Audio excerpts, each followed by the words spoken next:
Hello, welcome. I'm Madeline Craig. I'm an educator and a life coach for families struggling with a loved one's drug or alcohol use. And this is another episode of my video blog, which I call Hope for Families TV, because I intend for all of my work to offer you hope in what I know is a very dark situation.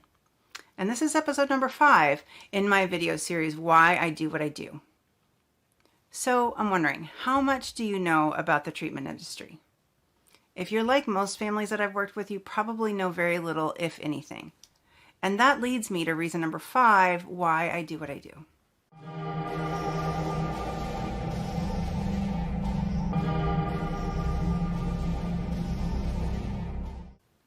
I do what I do because I get contacted by treatment providers all the time requesting that I link back to something on their website.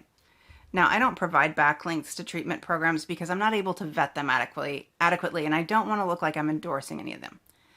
That said, when I get a request like that, I always check out the treatment center's website. And the thing I look for on every site is some kind of meaningful family programming that supports the whole family. Like, ideally, they would have some sort of family programming too. Sadly, out of the scores of requests I get for backlinks on my site, only one of the treatment centers actually had legitimate family programming.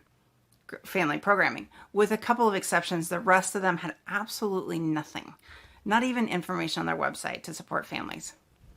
And the 2 exceptions simply had a very superficial article on enabling. And like I said, I've been contacted by scores of treatment centers. So that begs the question, if they don't do anything to support families, why are they contacting me? Well, I can tell you why. They're reaching out to me because they're looking for 2 things. One is fairly innocuous. They just want backlinks to their sites to improve their SEO rankings. The other is a little cringy. They want to make families aware of the existence of their facility for the time when they need it.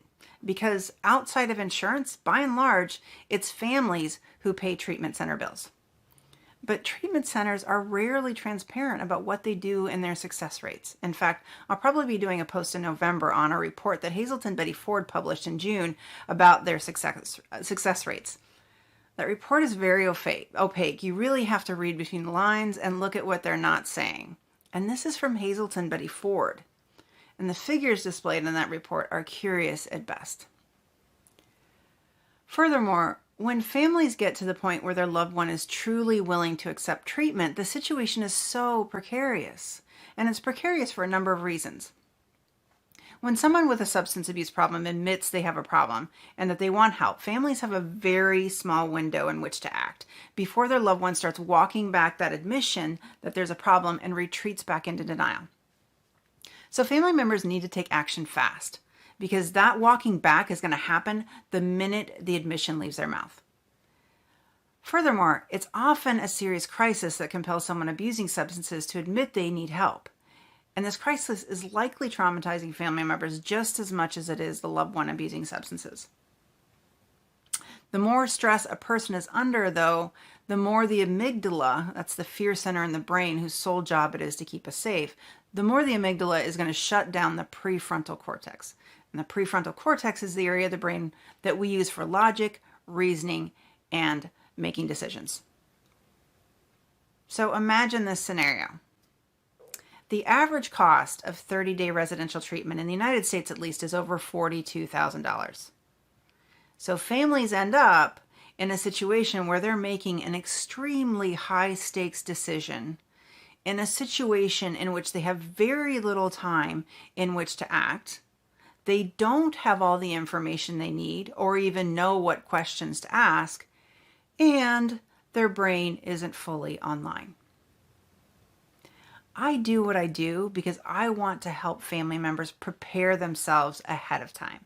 So they're prepared, they have all the information they need, and they know what questions to ask.